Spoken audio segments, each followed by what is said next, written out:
Today's guest is brought to you by Reynolds Family Dentistry of Sellersburg. You need $1 million smile for those championship photos, and that's exactly what you'll get with Reynolds Family Dentistry.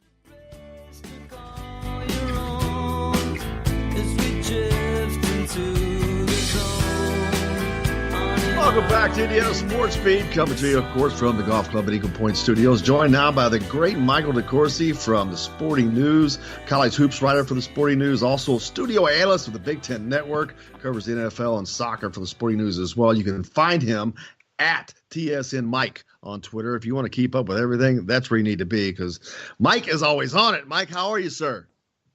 I'm well. How are you this morning? Doing good. Appreciate it. Just getting the post-basketball season blues, still getting through that. Man, this tournament to me was the greatest tournament in the history of the tournament that I got to enjoy this year. Well, I'm not sure I'd go quite that far, but it was certainly great. It was entertaining and very competitive. And, you know, I will say this,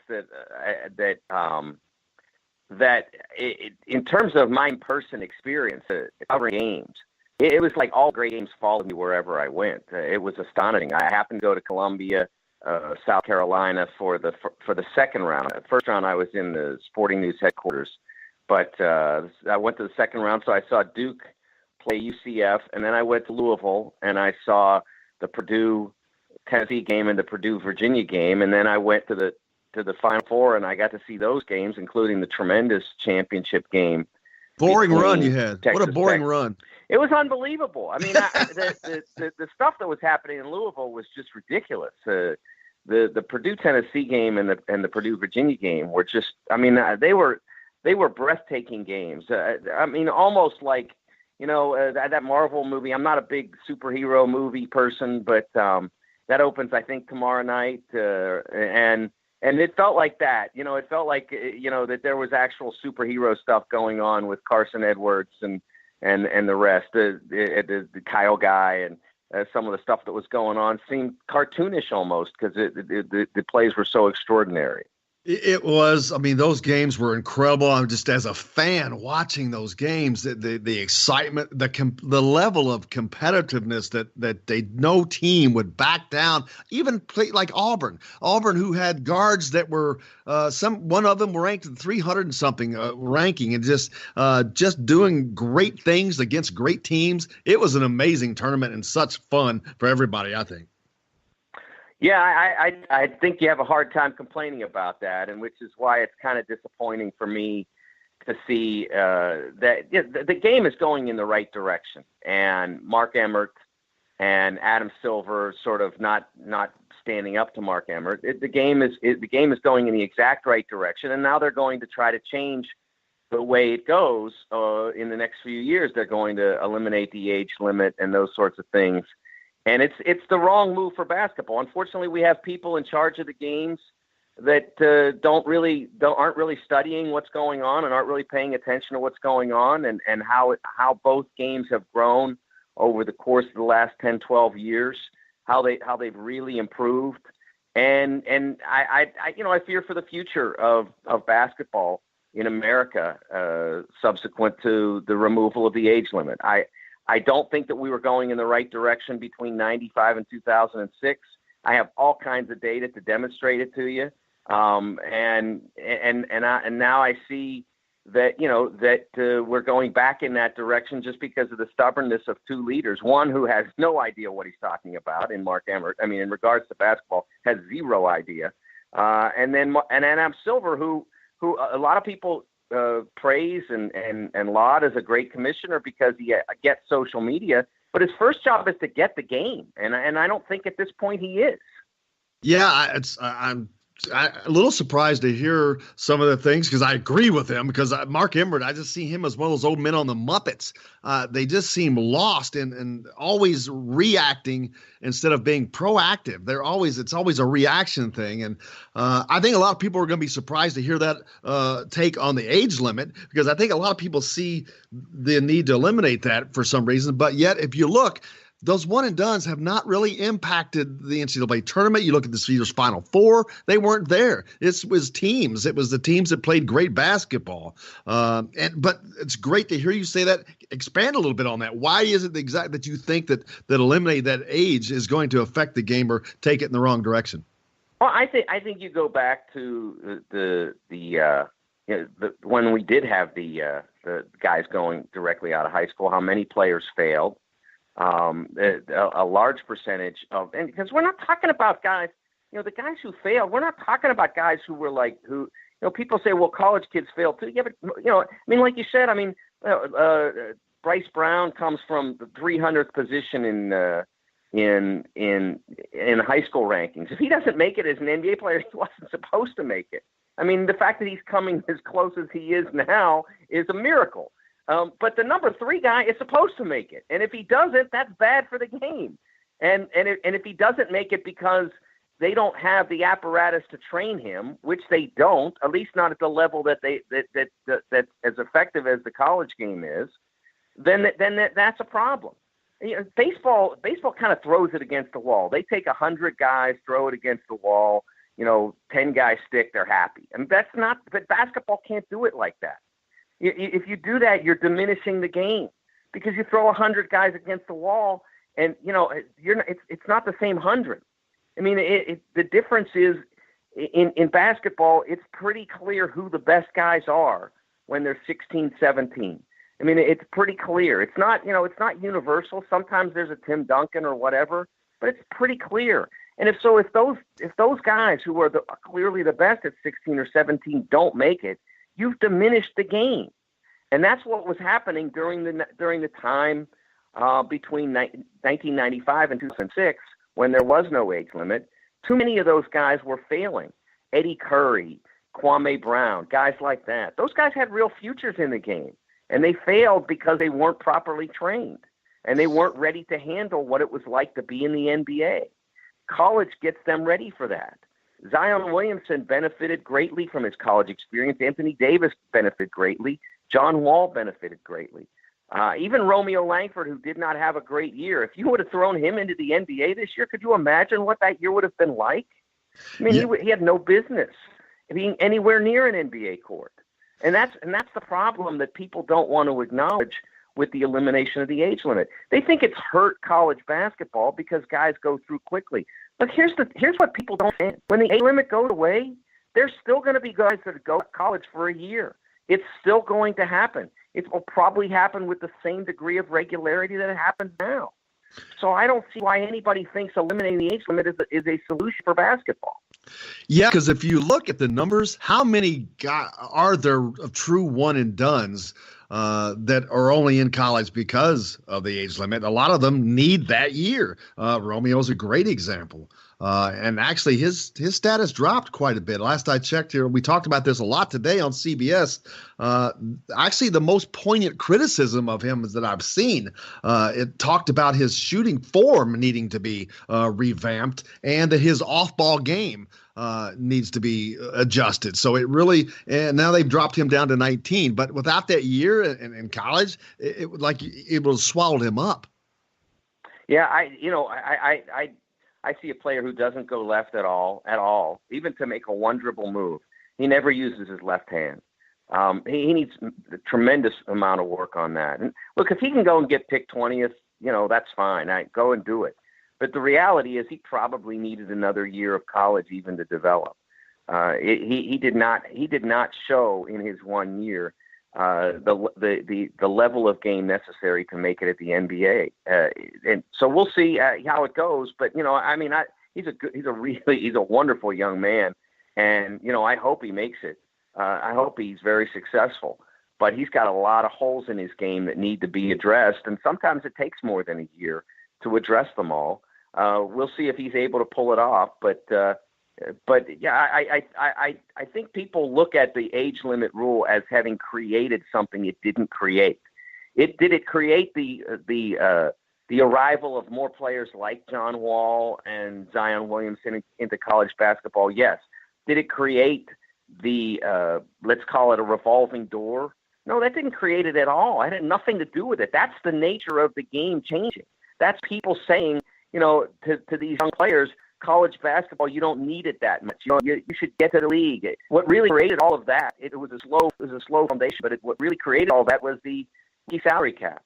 Because in 1993, 94, if you hung around to become the number one pick like Glenn Robinson did, you could ask for 60, 70, and Glenn asked for 100. He didn't get it. You could ask for a whole lot of money. Now they tell you exactly what you make, no matter where you're picked. And the difference between number 1 and number 15 used to be, it used to be tens of millions of dollars. Now it's, maybe 5 or 10. I mean, it used to be 40, 50, 60. Maybe you didn't even, if you drafted 15th, you maybe didn't even get a guaranteed contract in 1993, 94. You had to fight for that. You had to convince your team you were worthy of that. Now it's automatic. You get 2 years. So guys think, I'll just get there. I'll see how it goes, and I'll make it. I'll be fine. But at least I have those 2 years. And before, you didn't have that. And that's really what's created what people think one and done is responsible for. It didn't create. The rookie salary cap did all that damage. Talking to the great Mike DeCourcy from the Sport News. Find him at TSN Mike. Mike, what you talk about the changing the game, and the game's in a great place at the moment as far as a spectator standpoint. But is it in danger with the things you just spoke about? And you got the things like the FBI investigation, because it's run amok. It's Mark Emmert and what I call a Muppet Mark, they have no grasp. It's like they're a mall cop, and they're standing there looking around at all this stuff going on with no idea what to do about it or how to do it. Is the game in danger of being as good as it is right now, of falling off of a cliff sometime quickly down the road? Oh, I wouldn't say falling off a cliff, but I'd say it's in danger of potential decline, sure. I mean, the NBA has been on an ascent. A rapid ascent over that one and done period. I mean, in 2006, my apology, 2006, before the age limit went into place, the Knicks were worth $590 million. That's what you could get for them if you want. If the Dolans, if the Madison Square Garden Group had wanted to sell the Knicks, they could have gotten somebody to pay $593 million or so. If they want to sell them now, they can get something on the order of $3.5 billion. That's how much the NBA has grown during the time of the one and done.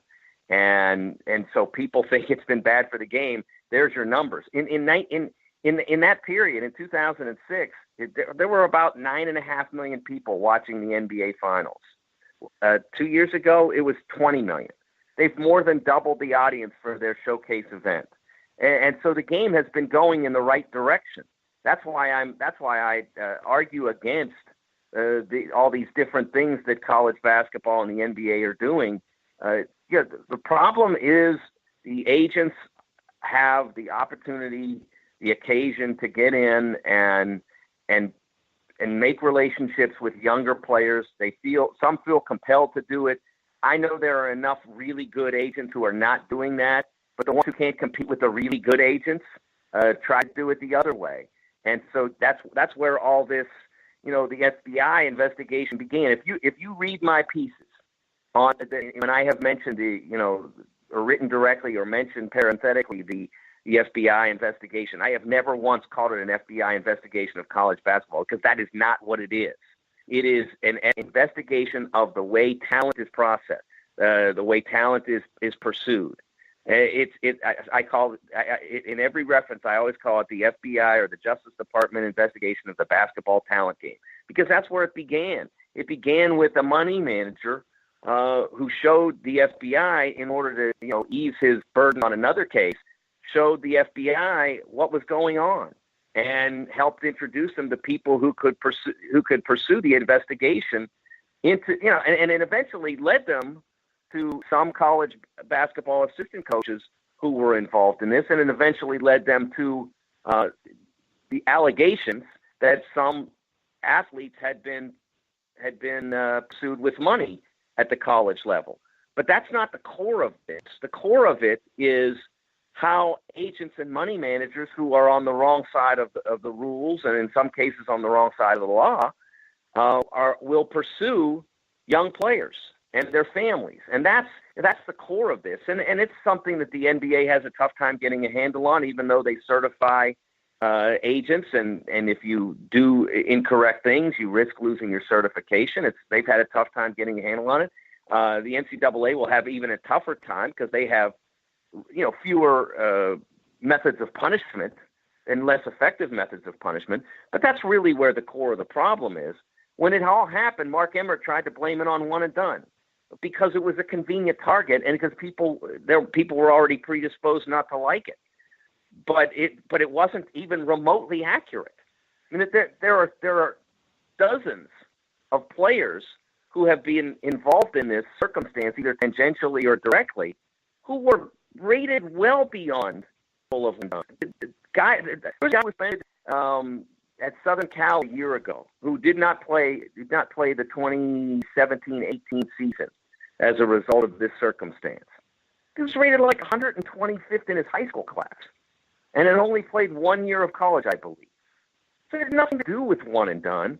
But that's what Mark Emmert and Condoleezza Rice decided to blame because it was a convenient target rather than pursue real solutions. And taking it a little different direction, with all this is going on, what does it say about the NCAA and LSU, which I'm not, maybe there's reasons they had to, but when they reinstate Will Wade, when I know they don't have these FBI wiretaps in hand, but it's pretty safe to assume that they have to know that they're real and that they exist. What does it say when this guy gets his job back? Well, I think a couple things. First of all, if you read the transcript of that tape, there are three options. One, it was great fortune of his. Two, he was being at least a little circumspect. Or three, he didn't do anything wrong. I mean, those three options are still all technically viable, okay? Because if you look at the transcript, he never actually says money, so to speak. I mean, there's a lot, strong ass offer, and it was, the other guy, wanted a bigger piece of the pie, but never ever says money. I mean, it never really says what the offer is. So, like I said, there are three options on what that is, but because he didn't, LSU was on less firm ground to fire him for cause. So LSU had two choices. One, they could fire him and claim it was for cause, and then face a likely court battle, because at that point, Will Wade wouldn't have much else to do but sue, because I mean, the odds of him getting another job with that transcript out there, even if he didn't say money, aren't great. Or they could wait and see if something concrete was alleged against LSU basketball, or more specifically Will Wade, and then try to fire him for cause down the road. Otherwise, they're looking at paying him. I don't know exactly what he's owed, but I mean, it's got to be north of $5 million, probably north of $7 million. And so they decided they didn't want to have to pay that. Or face the court battle. So that's why they did what they did. It's really not as simplistic as saying, well, he said he didn't do anything, so we're good. I think that's Greg Sankey. I wrote a column about that immediately after this went down, saying that I believed it was a calculated circumstance, that they didn't want to have to face a court battle, and they didn't want to have to write the check now. So they decided to sort of punt it down the road and put the heavy lifting on the NCAA. And I think Greg Sankey kind of confirmed that, the commissioner of the SEC, when he said essentially that, what's going on at LSU is not over right now. I think that was his response to, questions about why Will Wade still has his job. He still is entitled to the presumption of innocence under the, even under the NCAA, even though they don't have subpoena power and all that, and if you don't have anything concrete that says he did wrong, you still have to go through the process and find out whether anything was untoward. And that segment proves why you need journalism. And Mike DeCourcy is one of the best journalists in the business. Mike, I cannot thank you enough. I can listen to you all day long, but I appreciate you, and it wouldn't be fair to you. But thank you so much. I appreciate you coming on. And next time, let's just talk a little straight hoops. How about that? How about we just, that we can just maybe next time we'll have a better handle on who's coming back to college and all that, and we can just talk basketball. That'd be fun.